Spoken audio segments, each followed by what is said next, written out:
Isa na namang batong palatandaan, ang bigyan ko ng assessment at partial decoding, ngunit sa kadahilanang ang ganitong uri ng pagbibigay interpretasyon gamit lang ang isang batong palatandaan, ay masasabi kong ito ay napakakulang, upang masabi natin ang exact at tamang lugar na pinagbaunan ng nakatagong deposito. Ganun pa man magbibigay pa rin ako ng sarili kong interpretasyon at opinyon, base na rin sa hugis at mga karagdagang ukit na makikita natin sa naturang batong palatandaan. Ang nakikita ko sa batong ito lalo na sa batong nasa kaliwang bahagi, ay kahawig ito sa isang turtle marker, ito ang kanyang ulo at may isang mata, at ito naman ang kanyang katawan.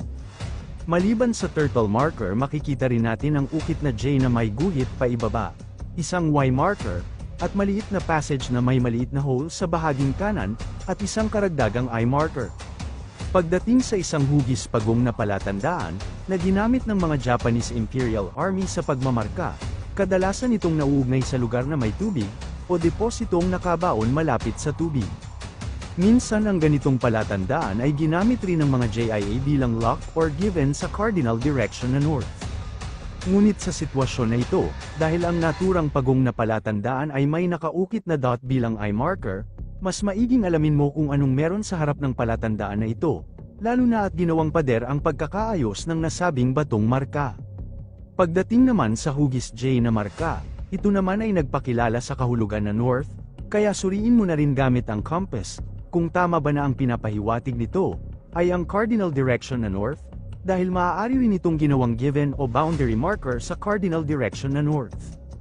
Samantalang ang karagdagang ukit naman nito na slash, ito naman ay nagbibigay interpretasyon at kahulugan na in a front. Ang ukit naman nakahawig sa isang Y, meron itong dalawang kahulugan at interpretasyon, maaaring ito ay nagpapahiwatig sa isang important landmark sa lugar, gaya ng hugis Y na lumang daanan, o hugis Y na Old Creek. Sa ikalawang interpretasyon, maaaring ang markang Y na ito, ay isang kanji word na new, na may English translation na enter, at dahil may passage itong katabi papuntang harap, ito naman ay nagpapahiwatig sa kumpletong kahulugan na enter here, o enter in a front. Maaari rin na ang nasabing passage ay nagpapahiwatig sa isang old creek or river, kaya ugaliing mapanuri sa lugar lalo na sa mga important landmark kagaya ng Y Creek or river. Samantalang ang hole naman na ito ay direktang nakaharap sa passage, patunay na ang naturang passage na palatandaan ay isa sa napakahalagang marka. Maliban sa passage at maliit na hole, makikita rin natin ang panghuling palatandaang ukit, at ito ay isang I marker.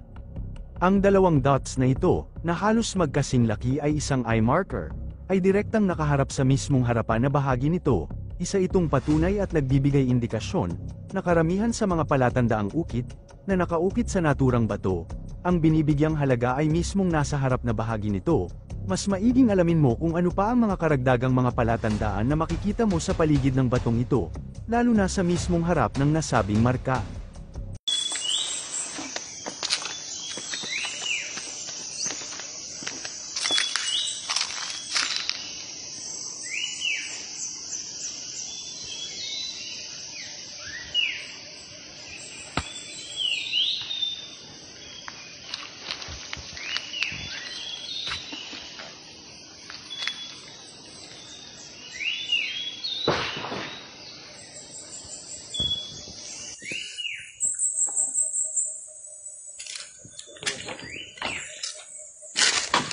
Nara.